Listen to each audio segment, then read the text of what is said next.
Եղել են գործեր, այդ հայտնի, ամենահայտնի չարչարքված անիվ հիմնադրամի գործով 22 թվականից դեռևս հակակոռուպցիոն կոմիտեն վարույթ է հարուցել,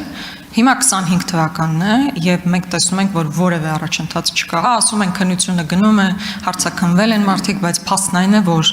նույնիսկ չեք հասել այն փուլին, որ մեղադրյալ ներգրաված լինի գործում։ Հետևաբար ես մտավախություն ունեմ